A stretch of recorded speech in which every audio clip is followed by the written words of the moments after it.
Bonjour Bruno Marchal, alors mental coach à Montpellier. Aujourd'hui une vidéo sur les ados, sur comment bien communiquer avec son ado. Alors vous connaissez le principe du coaching mental. Si vous êtes dans la région de Montpellier, on se voit face à face pour parler du problème de vos ados, pour essayer de discuter avec votre ado pour améliorer les choses, et ça marche très bien. Sinon on le fait par Skype et par téléphone et ça fonctionne très bien. Vous connaissez le principe, un coaching d'1 heure, 15 jours derrière, où vous pouvez m'envoyer autant de messages que vous voulez pour que je vous réponde et qu'on en avance. Et c'est pour ça que le coaching est efficace, parce qu'il y a le coaching plus le suivi.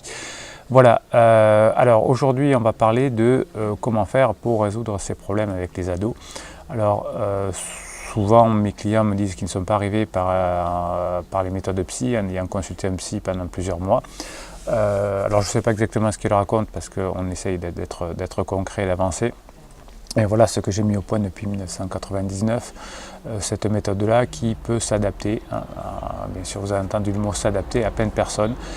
Donc ce que me disent grosso modo les ados et leurs parents, c'est qu'ils n'arrivent pas à s'entendre parce qu'ils sont souvent en conflit.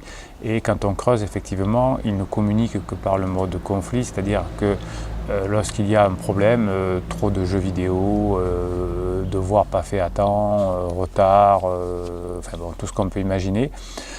C'est à ce moment-là, par exemple, quand les ados ont retard ou n'ont pas fait le devoir, qu'on discute avec eux.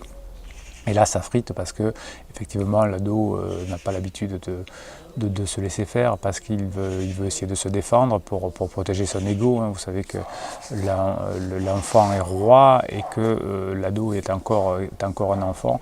Et donc, quand les parents ont fait une éducation à l'enfant roi qui est très bien d'ailleurs pour les enfants, pour certains enfants, eh bien, l'ego est plus démesuré et la confiance en soi est en diminution. C'est juste, ça c'est une constatation. Plus l'enfant est roi, plus l'ego est important, et la confiance en lui est enfin en bas, quoi, down, pardon.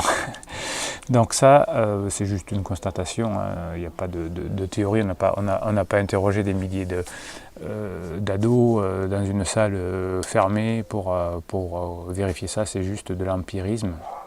Voilà, alors comment faire finalement pour, voilà la méthode pratique, pour arriver à communiquer avec son ado et lui faire passer ses messages. Eh bien, l'idée, c'est de communiquer hors actualité, c'est-à-dire qu'on ne va pas parler du problème des devoirs quand il y a des devoirs à faire, on ne va pas parler du retard quand l'ado est en retard. On va l'habituer, et ça il faut l'habituer, à avoir alors on appelle ça des rendez-vous, ce qu'on veut, on appelle ça rendez-vous avec valeur ou autre, et on s'assoit dans un lieu neutre. Et on échange en disant qu'est-ce qui m'a fait, qu'est-ce qui m'a déplu, et puis surtout donner des idées sur comment on fait pour parvenir à être un adulte, quelles sont les règles de vie, etc. Alors ça c'est le côté yang qui parle, hein. Si vous êtes plutôt yin, plutôt féminin, vous pourrez parler de sensibilité, d'émotion, etc.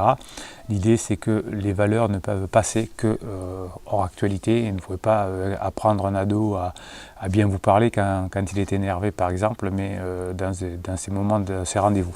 Donc quand faire ces rendez-vous, eh bien, le tout, c'est que l'ado soit capable de, comment dirais-je, d'être réceptif. Alors ça peut être le week-end, il faut qu'il y ait des périodicités assez régulières, parce que si on fait ça une fois par an, ça ne fonctionne pas. Et puis on parle des valeurs, de ce qui fonctionne, etc. Les ados aujourd'hui par internet ont l'impression de connaître beaucoup de choses, et on s'aperçoit que lorsqu'ils parlent sur des sujets que l'on connaît bien, alors pour ma part, les neurosciences, le côté adulte, le côté aussi entreprise, puisque c'est aussi ce que je fais quotidiennement avec des chefs d'entreprise, on s'aperçoit qu'ils sont dans des idées qui se répètent sur la toile, etc., et qui n'est pas la réalité de la vie, d'où des échecs et des confrontations avec les parents. Voilà donc cette vidéo pour expliquer l'un des points fondamentaux que l'on développe en coaching, ne pas traiter de choses importantes sous le feu de l'actualité. Si votre ado est en retard, s'il n'a pas fait ses devoirs, on fait les devoirs, on fait speeder et puis on remet ça quand les émotions sont redescendues, puisque je vous expliquais déjà dans plusieurs vidéos que le cerveau émotionnel des ados marche à plein régime, il est survitaminé, et le préfrontal, qui est la partie qui freine les émotions, n'est pas encore correctement formé. Donc dès qu'on communique sous forme d'émotion, eh bien on arrive à des catastrophes, mais heureusement que les catastrophes se réparent. Un ado me dit l'autre jour, ce qui est bien avec vous, c'est qu'on peut se poser et échanger, discuter, ne pas être dans l'actualité. Eh bien, s'ils le font avec moi, et s'ils apprécient de le faire avec moi, ils apprécient encore plus de le faire avec leurs parents. Mais il faut que ça devienne régulier. Alors peut-être au départ ça fait drôle, les ados n'ont pas l'habitude, ils vont dire ça sert à rien, etc. Et puis d'expérience en tout cas, hein, depuis encore une fois depuis 20 ans, on s'aperçoit que les ados adorent ça, discuter, échanger, hors actualité. Voilà, c'est sorti. Voilà, donc mettez vos commentaires dessus, posez vos questions par rapport à vos difficultés avec vos ados, comment les résoudre, etc. Vous pouvez vous abonner à cette chaîne, vous pouvez regarder d'autres vidéos, bien évidemment, et surtout mettez ce like pour que d'autres parents puissent bénéficier de ces petites vidéos qui vous permettent de temps en temps d'avoir des éclairs de génie, entre guillemets, ou dire ah ouais tiens, là je viens de comprendre quelque chose, et puis c'est le but de ces vidéos, ça vous donnera peut-être envie d'aller plus loin par le coaching. Il n'y a pas de fatalité, hein, on peut y arriver à condition d'avoir des méthodes, pas une méthode, mais des méthodes qui vont s'appliquer à votre caractère et à celui de vos ados. Voilà, c'était Bruno Marchal et je vous dis à très bientôt.